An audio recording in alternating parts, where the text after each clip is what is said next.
لله وكفى وسلام على عباده الذين اصطفى أما بعد فأعوذ بالله من الشيطان الرجيم بسم الله الرحمن الرحيم وقال النبي صلى الله تبارك وتعالى عليه وسلم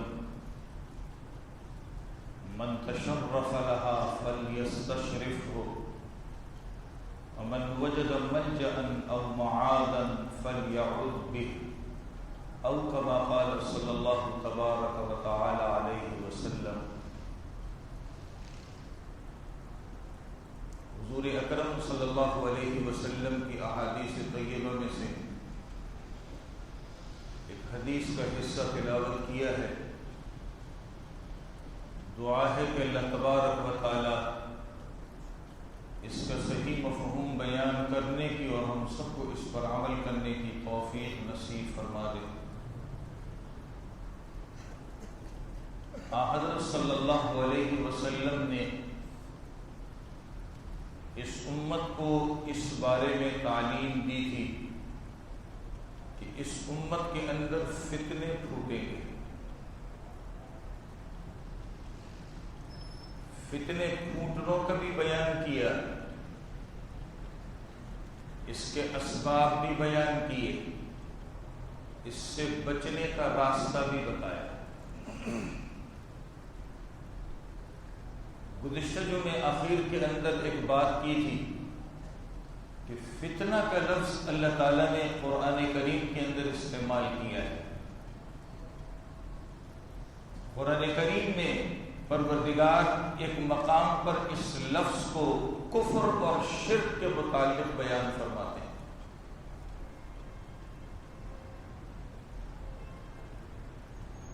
پھر اللہ تبارک و تعالی قرآن کریم میں اس لفظ کو ایک موقع پر گناہ کے متعلق بیان فرماتے ہیں، اور ایک موقع پر اللہ تبارک و تعالی قرآن کریم میں مصیبتوں کے متعلق اس کو بیان فرماتے ہیں۔ یہ ایسا لفظ ہے جو اپنے اندر بہت سارے معانی رکھتا ہے۔ پہلا جو مطلب ہے کہ اللہ تعالیٰ نے اس کو کفر و شرک کے اندر استعمال فرمایا۔ سرکار دو عالم صلی اللہ علیہ وسلم نے فرمایا تھا ایسا وقت بھی آئے گا صبح مومن ہوگا شام کو کافر ہوگا، شام کو مومن ہوگا صبح کافر ہوگا، اور یہ اس امت کے اندر ہو رہا ہے۔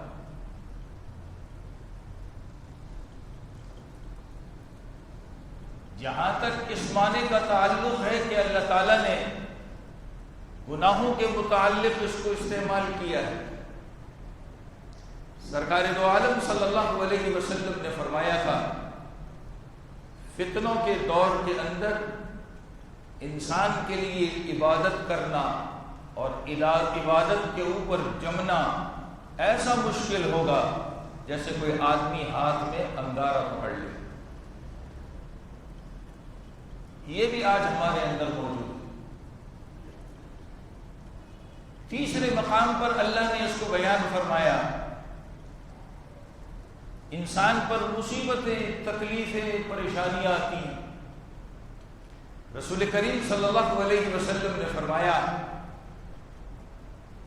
کہ جب انسان پر مصیبتیں، پریشانیاں ہوں گی وہ کسی قبر والے کو دیکھے گا تو تمنا کرے گا کہ اس قبر کے اندر میں دفن ہوگا، مصیبتوں سے اتنا پریشان ہو چکا ہوگا۔ حضرت صلی اللہ علیہ وسلم نے اس امت کو یہ بات بتا دی کہ فتنے آئیں گے۔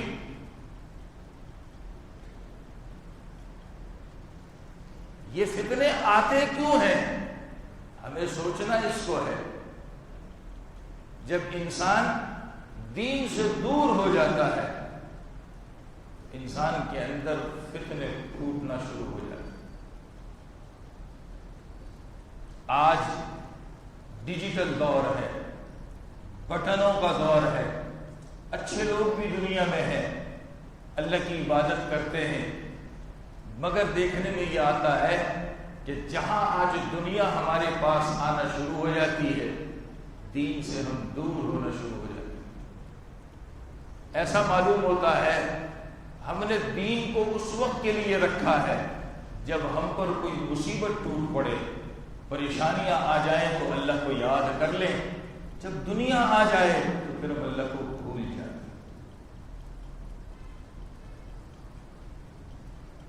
ایک حدیث میں حضور اکرم صلی اللہ علیہ وسلم نے فرمایا، میں اپنے الفاظ میں سناتا ہوں تاکہ سمجھ آ جائے، ایسا وقت بھی آئے گا کہ اسلام کا صرف نام باقی رہ جائے گا اور قرآن کریم کے الفاظ باقی رہ جائیں گے۔ آج قرآن صفحوں میں لکھا ہوا موجود ہے، ہماری عملی زندگی اس سے بالکل فارغ ہے۔ نام کے ہم مسلمان ہیں مگر اسلام کی تعلیمات آج کافروں کے پاس ہے، مسلمانوں کے پاس نہیں۔ وہ لوگ ہم ہی میں سے ہیں نا جو یورپ کا چکر لگا کے آتے ہیں، تعریفوں کے پل باندھ دیتے ہیں، کیا کہتے ہیں، صفائی ہم نے وہاں دیکھی، انسانیت ہم نے وہاں دیکھی، ایک دوسرے کا خیال ہم نے وہاں دیکھا۔ مسلمان نہیں ہے، بس باقی ساری چیزیں ان کے پاس، کلمہ نہیں ہے ان کے پاس۔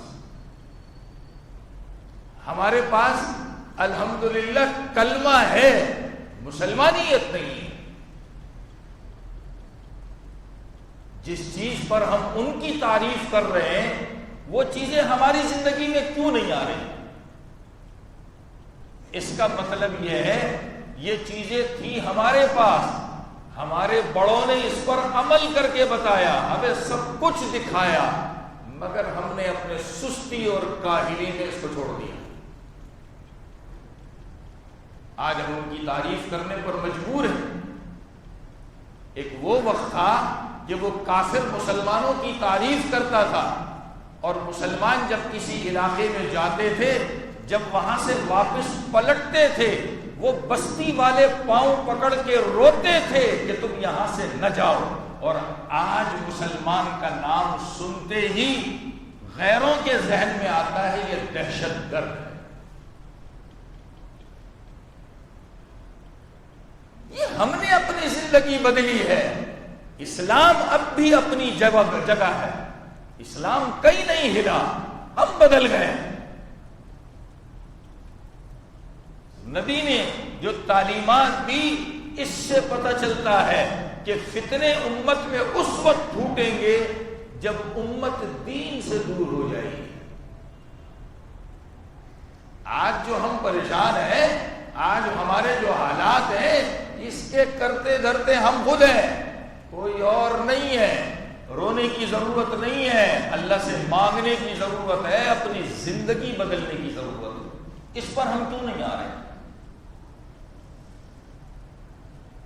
اس چیز کے اوپر ہم کیوں نہیں آ رہے؟ سوچنا ہم نے یہ ہے۔ دوسرا سبب کتابوں میں لکھا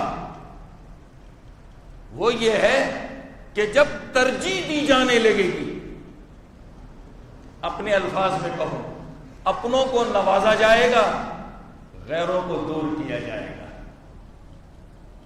پھر اس امت میں فتنے پھوٹ پڑیں گے۔ نبی کریم صلی اللہ علیہ وسلم نے صحابہ کو مخاطب کر کے فرمایا کہ تم میں ایسے لوگ بھی ہوں گے جو میرے بعد زندہ رہیں گے۔ صحابہ سے کیا فرمایا؟ تم میں ایسے لوگ بھی ہوں گے جو میرے بعد زندہ رہیں گے، اور جو زندہ رہے گا وہ دیکھے گا کہ لوگوں کو ترجیح کیسے دی جا رہی ہے۔ ہم ہی لوگ ایک سسٹم میں کام کرتے ہیں نا، اجتماعی طور پہ دکان میں، فیکٹری میں، کسی اور ادارے میں، ہم ہی مل کر کے کام کرتے ہیں۔ ہماری زبانوں سے نکلتا ہے، اپنے بھائی کو لے آیا، سالے کو لے آیا، فلانے کو لے آیا، اس کو لے آیا، مجھے ترجیح نہیں دی۔ ہم ہی کہتے ہیں نا، کوئی اور تو نہیں کہتا۔ میرا ایک سوال ہے، اگر مجھے ترجیح نہیں دی تو میرے اندر خامی کون سی ہے؟ کبھی اس خامی کو میں نے دیکھا؟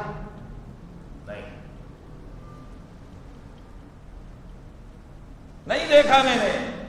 میری چوری کتنی ہے جس کی وجہ سے مجھے گرایا جا رہا ہے. ہمارے یہاں کہتے ہیں ڈی ویلیو کر دیتے ہیں. میری چوری کتنی ہے وہ تو بتاؤں. نہیں یہ سوال نہیں کرو, ایسی باتیں نہیں کرو. ہاں یہ میں ضرور چیخوں گا, دیکھو فلاں کو ترجیح دے دی, فلاں کو ترجیح دے دی, فلاں کو ترجیح دے دی, فلاں کو ترجیح دے دی. یہ ہماری زبانوں پر ہے. مگر میں چوری کتنی کرتا ہوں, کس کس معاملے میں چوری کرتا ہوں, کیا کیا چوری کرتا ہوں, یہ مت پوچھو. میں ایک مثال دے رہا ہوں, ناراض مت ہونا, کیونکہ ہمارے اندر سسٹم خراب ہے. مجھ سے کئی لوگوں نے پوچھا, ہم فلاں جگہ کام کرتے ہیں, ہم سے یہ چیز منگوائی جاتی ہے, یہ چیز منگوائی جاتی ہے, یہ چیز منگوائی جاتی ہے. اب وہ مثال دے رہا ہوں, وہ 10 روپے کی چیز ہے, میں اس سے کسی طرح بات کر کے اس کو 8 روپے کی کروا لیتا ہوں. بل 10 روپے کا بنتا ہے, یہ 2 روپے میں لے سکتا ہوں. شرم نہیں آتی؟ لوگ نہیں مرتے ہو, تم ملازم وہاں سے تنخواہ لے رہے ہو, یہ چوری کیوں کر رہے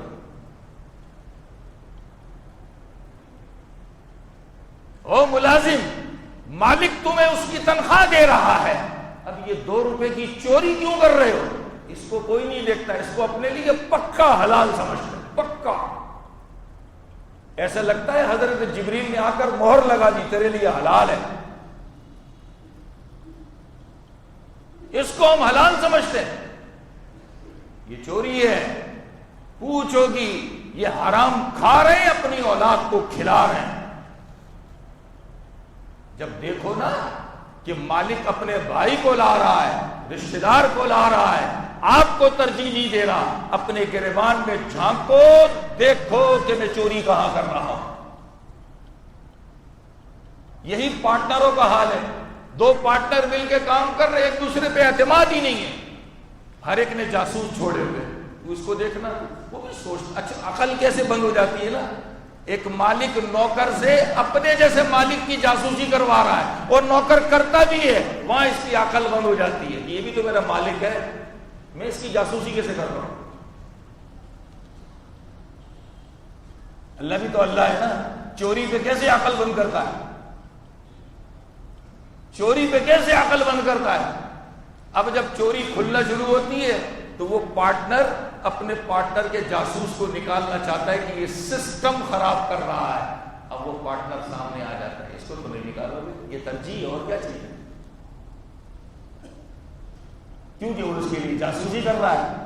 اور شرم نہیں آتی, 100 روپے 500 1000 روپے پہ ہم بک جاتے ہیں اور جاسوسیاں کرتے ہیں. ہماری ویلیو 100 روپے کی ہے, 500 روپے کی ہے, 1000 روپے کی ہے بس. یا ایک کھانے کی, اچھا کھانا کھلا دیا اپنے ساتھ بٹھا کر, ایک کپ چائے پلا دی, اتنی ہماری ویلیو ہے. میں ایک جملہ آگے اور کہہ رہا ہوں, آج یہ ہمارے معاشرے میں موجود ہے. آج میاں بیوی کا ایک دوسرے پر سے اعتماد اٹھ چکا ہے. کیوں؟ جب مرد خراب ہوتا ہے, مرد کی نظر اپنی بیوی سے ہٹ کر دوسرے کی طرف جاتی ہے, غیر کی طرف جاتی ہے, اللہ اپنوں کو دور کر دیتا ہے. پھر ہمیں جاسوسی کا سسٹم لگانا پڑتا ہے. کبھی گھر کی خانساموں کو جاسوسی پہ لگا دیتے ہیں, کبھی اپنی اولاد کو لگا دیتے ہیں, مما کو دیکھنے کیا کرتی ہے. یہ ہماری زندگی بن چکی ہے, سکون نہیں ہے. اللہ تعالیٰ نے یہ جو گھر کی زندگی ہے نا, میاں بیوی والی زندگی, یہ سکون کی زندگی بنائی ہے, محبت کی زندگی بنائی ہے. قرآن کہتا ہے, قرآن. آج یہ دونوں باتیں ہمارے گھر میں ہیں, ہر آدمی اپنے گریبان میں جھانکے نہیں. بہرحال بات دوسری طرف جا رہی ہے. تو نبی کی احادیث سے جو اسباب پتہ چلتے ہیں جس سے فتنہ پھوٹے گا, ترجیح دی جائے گی. تیسرا سبب, بڑے چھوٹوں پر ظلم کریں گے. مالک ہے نوکر پہ کرے گا, مملکت کے بڑے اپنی رعایا پہ کریں گے. یہ میں نے 2 موٹی موٹی مثالیں دے دی, 2 موٹی موٹی مثالیں دے دی. جب یہ چیزیں اپنی زندگی میں ہم دیکھیں گے تو فتنے پھوٹیں گے. یہ اسباب ہیں اس کے، فتنے پھوٹیں گے. اب نبی کا فرمان سنیے.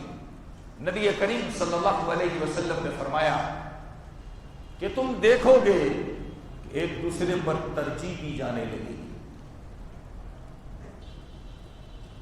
تم یہ بھی دیکھو گے کہ ایسے کام وجود میں آئیں گے جو تمہیں اچھے نہیں لگتے. یہ نبی نے فرمایا تھا. ایسے کام ہونے لگیں گے تنکرونہا، جسے تم برے سمجھتے ہو، اچھا نہیں سمجھتے، مگر یہ ہوں گے.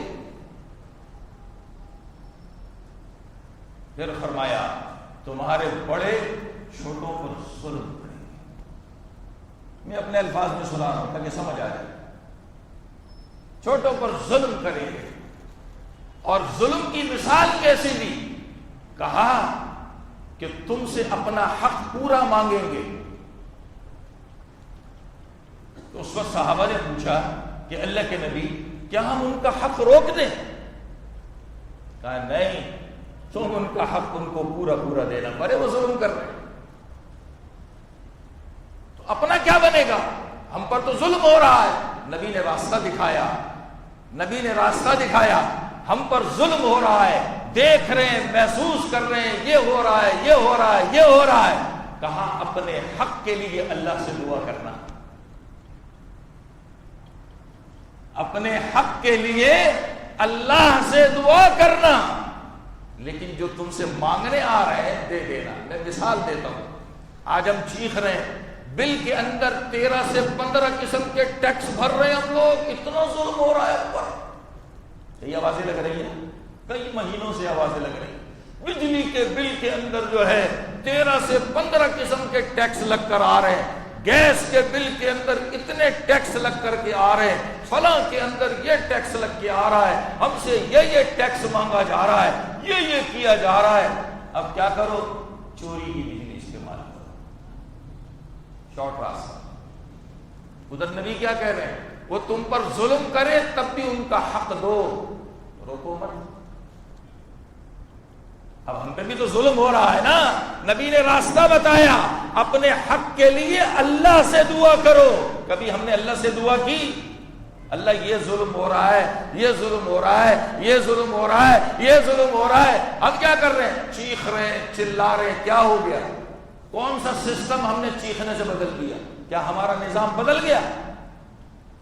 لوگ آواز نکالتے، کب تک گھروں میں بیٹھے رہو گے، باہر نہیں آؤ گے، حق کی آواز نہیں اٹھاؤ گے، کیا کر لو گے؟ ظالم ہم خود. ہم نے بھی تو چوریاں کی ہیں نا. آج وہ چوری ہم سے نکل رہی ہے تو ہمیں رونا آ رہا ہے. چور تو ہم بھی. تالی کبھی بھی ایک ہاتھ سے نہیں بجتی ہے. تالی کبھی بھی ایک ہاتھ سے نہیں بجتی ہے، دونوں ہاتھ سے تالی بجتی ہے. چور تو ہم بھی ہیں. چیخ کس لیے رہے؟ ایک اور حدیث مجھے اتفاقی یاد آ رہی ہے.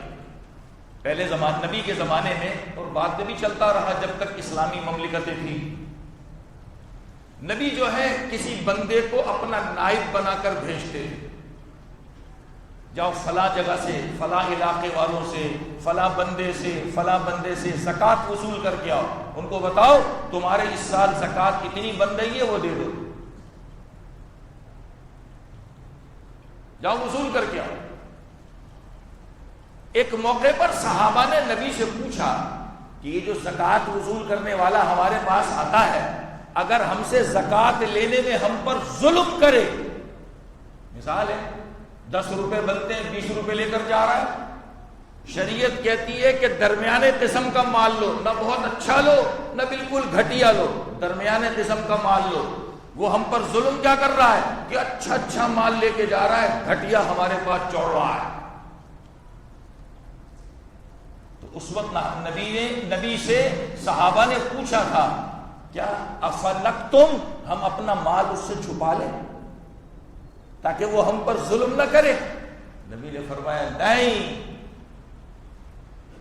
تم اپنا کام پورا کرو.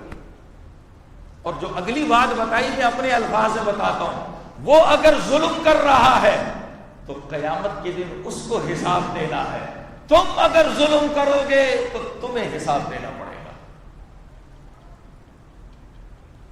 آج اس کو پرکھ لے، جہاں جہاں میں سمجھتا ہوں کہ مجھ پر ظلم ہو رہا ہے، مجھ پر ظلم ہو رہا ہے، مجھ پر ظلم ہو رہا ہے، اللہ پہ چھوڑیے، دیکھیے اللہ کی لاٹھی پھر چلتی کیسے۔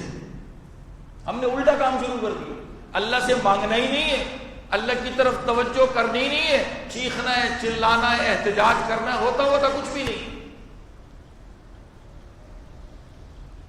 کبھی اتنی پریشانیوں میں، اتنے جو ہم پر ظلم ہو رہے ہیں، کبھی ہم اللہ کی طرف متوجہ ہوئے؟ کبھی بھی نہیں۔ اور میں تو اکثر ایک بات دہراتا ہوں، آج چیختا چلاتا وہ ہے جس کا پیٹ بھرا ہوا ہے، جیب بھری ہوئی، پیسہ ہے اس کے پاس، اس کو غریب کی بڑی فکر ہے، خود غریب، وہ بیچارہ آرام سے بڑا ہوا ہے۔ میں اس کا مطلب سمجھتا ہوں اس سے بڑا دنیا میں کوئی چور نہیں، غریب کا کندھا استعمال ہو رہا ہے، یہ غریب کا کندھا استعمال ہو رہا ہے، دنیا میں اس سے بڑا چور کوئی نہیں۔ بھائی تیرا جیب بھرا ہوا ہے، تو آرام سے بیٹھا رہے، جس کا مسئلہ ہے وہ دیکھ لے گا۔ تجھے اتنی فکر ہے، کبھی اس غریب کا دروازہ بجایا، لے یار تیری تنخواہ تھوڑی ہے، یہ لے لے، گزارا کر لے، نہیں اس کے لیے تو میں نہیں کروں، یہ کام تو مجھ سے نہیں ہوتا، ایسا کون کرے گا؟ اس کا مطلب ہے ہم منافق لوگ ہیں، اوپر کچھ ہے اندر کچھ ہے۔ یہ وہ اسباب ہیں جس سے فتنے پھوٹتے ہیں، اس کا اثر کیا ہوتا ہے؟ میں آج ہی کے دور کی بات کروں، ہمارے دل کے اندر، دماغ کے اندر صرف دنیا بسی ہوئی ہے، اور ہماری سوچ کیا ہے؟ بھائی دنیا ہے، پیسہ ہے تو زندگی میں سکون ہے، یہ نہیں ہے تو کچھ بھی نہیں۔ مگر آج تو دیکھتے ہیں بڑے بڑے بنگلے ہیں، بڑی بڑی گاڑیاں ہیں، ان گاڑیوں میں گارڈ بھی بٹھائے ہوئے ہیں، پھر بھی سکون نہیں ہے۔ تو یہ ہمارا نعرہ کس بات کا تھا کہ پیسہ آ جائے گا، دنیا آ جائے گی تو سکون ہو جائے گا؟ کون سا سکون ہوا؟ پتہ یہ چلتا ہے جو صبح دوپہر شام ڈاکٹر کی خوراک کی طرح حلال حرام سب کما رہا ہے، اسے دن بھر میں ایک چپاتی کھانے کو نہیں ملتی، ایک ڈبل روٹی کی سلائس کھانے کو نہیں ملتی۔ اللہ ایسے ایسے امراض کے اندر مبتلا کر دیتا ہے، ڈاکٹر کہتا ہے وہ کھا بھی نہیں سکتا، پانی بھی نہیں پی سکتا، اللہ نے پانی بھی چھین دیا۔ یہ ظلم ہوتا ہے، جب حلال حرام کی تمیز نکل جاتی ہے پھر یہی کام ہوتا ہے۔ ہم نے بڑا ہلکا لے لیا اس بات کو، اس کا حق دباؤ، اس کے پیسے دباؤ، اس کو یہ گاڑی آ جائے، گھر بن جائے، بچوں کا کچھ ہو جائے۔ ارے جو تیرے پاس کام کر رہے ہیں وہ بھی تو کسی کے بچے ہیں، تیرے ہاتھ کی انگلی ہے، ان کو کاٹ کے پھینک رہا ہے۔ جب انسان کے دل و دماغ کے اوپر دنیا چھا جاتی ہے، اللہ سب سے پہلی سزا کیا دیتا ہے؟ حلال حرام کی تمیز نکل جاتی ہے۔ دوسری سزا کیا دیتا ہے؟ یہ ہم کہتے ہیں نا یہ فرض ہے، یہ واجب ہے، یہ سنت ہے، یہ فلاں ہے، اللہ اس کی تمیز بھی چھین لیتا ہے۔ ہم کیا سمجھتے ہیں سزا ملے گی ہمارا سر پھوڑ دیں گے، کان کاٹ دیں گے، آنکھ نکال دیں گے، دانت توڑ دیں گے، پاؤں سے لنگڑا کر دیں گے، ہاتھ سے ٹنڈا کر دیں گے؟ نہ نہ نہ، اللہ کی سزا دینے کے طریقے بہت زیادہ ہیں، ہمیں سمجھ میں نہیں آتا۔ کیا ہوتا ہے؟ اجی 5 وقت کا نمازی تھا، مسجد میں ہی نہیں آ رہا، اللہ عبادت چھین لیتے۔ تیسری سزا کیا دیتے ہیں؟ ہاتھ اٹھے ہوئے جو دعا کے لیے اٹھتے ہیں، اللہ دعا ہی قبول نہیں کرتے۔ ورنہ اللہ نے کیا فرمایا؟ غور سے سنیے، نبی کی حدیث میں ہے اللہ کو حیا آتی ہے اس بات سے کہ اس کی طرف کوئی ہاتھ اٹھے اور اللہ اس کو ناکام کر دے. اللہ کو اس بات سے حیا آتی ہے. کیا مطلب ہے اس کا؟ اللہ اس کی دعا قبول کرتے. اللہ کو اس بات سے حیا آتی ہے کہ یہ اٹھے ہوئے ہاتھ کی دعا میں قبول نہ کروں، ایسا نہ ہو، قبول کروں. آج ہم ہی اپنی زبان سے کہتے ہیں تہجد میں دعا مانگ رہا ہوں، نمازوں کے بعد دعا مانگ رہا ہوں، اندھیرے میں اجالے، میری دعائیں قبول نہیں ہوتی. یہ اللہ کی سزا ہے. جب دل و دماغ کے اوپر دنیا چھا جاتی ہے، حلال حرام کی تمیز نکل جاتی ہے، فرض واجب سنت کی تمیز نکل جاتی ہے، اٹھے ہوئے ہاتھوں کی دعا قبول نہیں ہوتی. پھر کیا ہوتا ہے؟ مجھے ایک نبی کی حدیث یاد آ رہی ہے، سنیے غور سے. پھر انسان پر ایسا وقت آ جاتا ہے کہ دنیا کے ساز و سامان کے لیے اپنے دین کو بیچ دیتا ہے. دین کو بیچ دیتا ہے. دین کو.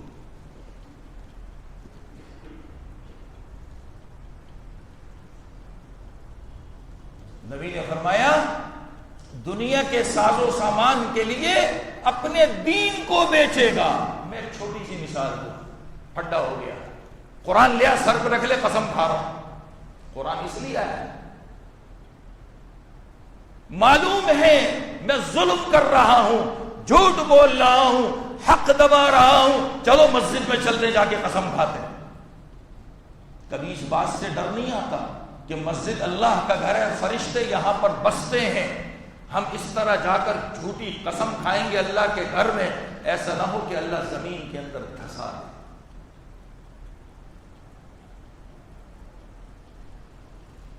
یورپ کا ویزا چاہیے، مسلمان کے نام پر نہیں ملتا.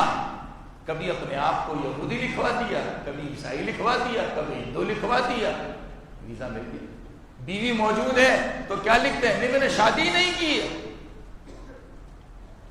بیوی موجود ہے، شادی نہیں کی ہے، کس لیے؟ ویزا مل جائے. یہ ہے دین کو بیچنا. یہ ہے دین کو بیچنا. ایک ویزے کے لیے اپنا اسلام چھوڑ دیا. تو باہر جا کے کیا تیر مار لے گا؟ کیا تیر مار لے گا؟ کیا مل جائے گا؟ کیا ہوگا؟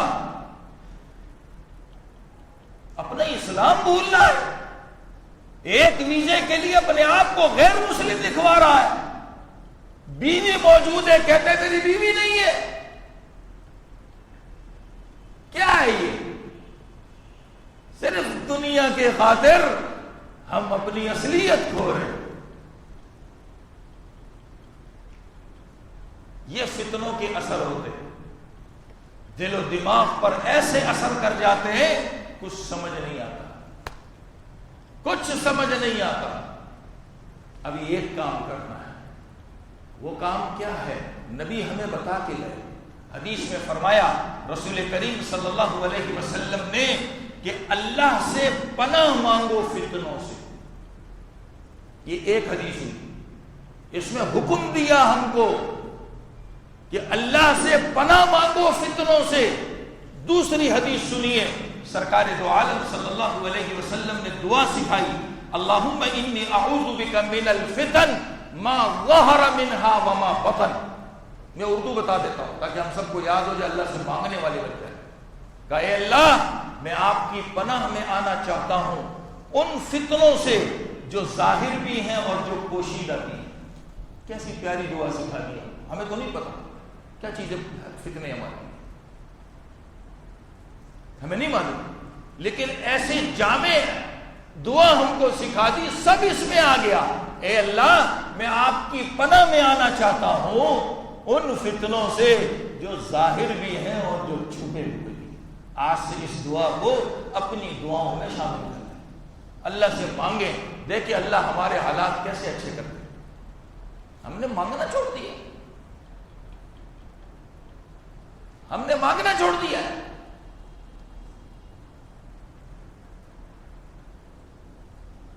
نبی اپنی امت کو جب فتنوں کے بارے میں بتا گئے کہ اس امت میں فتنے پھوٹیں گے، چیزیں آئیں گی، اس کا راستہ بھی ہم کو دے کر گئے. دعائیں شروع کر دو. اللہ سے دعائیں مانگنا شروع کرو. جہاں دیکھ رہے ہم پہ ظلم ہو رہا ہے, جہاں دیکھ رہے ہم پر مصیبتوں کے پہاڑ ٹوٹ رہے ہیں, جہاں دیکھے کہ یہ ہو رہا ہے وہ ہو رہا ہے, اللہ سے دعائیں کرو. ہمیں پتہ تو چلے کہ ہماری دعا کی پاور کتنی ہے. آج تو ہمارا ایک ہی کام ہے, مولوی صاحب دعا کرنا, مولوی صاحب یہ ٹھیکہ بھی مولوی کو دے دیا. ہمارے پاس تو ٹائم نہیں ہے اتنا ٹائم. ہم نے ساری چیزیں تقسیم کر رکھی ہے نا, یہ اس سے کروائیں گے, یہ اس سے ہم کیا, ہم تو اپنا بس کام دنیا کا کام کریں. جس مولوی کو دعا کا ٹھیکہ دیتے ہیں تو اپنی دنیا بھی اس کو دے جایا کرو نا, یہ لے لے. اللہ سے مانگنا شروع کرو. اللہ قرآن میں فرماتے ہیں ادعوا ربکم تضرعا وخفیا, اللہ کو عاجزی کے ساتھ اور چپکے چپکے پکارا کرو. اللہ کو عاجزی کے ساتھ چپکے چپکے پکارا کرو. ہمارے تو آج کل ایک ہی چیز بن گئی, یار میری دعا قبول نہیں ہوتی ہے, یار میری دعا قبول نہیں ہوتی ہے, یار میری دعا قبول نہیں ہوتی ہے. لیکن ہم نے اس کے لیے کیا کیا؟ ہمیں چھوڑنا نہیں ہے. بیمار ہوتے ہیں ڈاکٹر سے علاج کراتے ہیں, چھوڑتے نہیں ہیں جب تک کہ بیماری ہمارے اندر سے نہیں جاتی. تو اللہ سے مانگنا کیوں چھوڑ رہے ہیں؟ اللہ تعالی ہمیں عمل کی توفیق دے. مزید تفصیل انشاءاللہ آئندہ جو عرض کی جائے.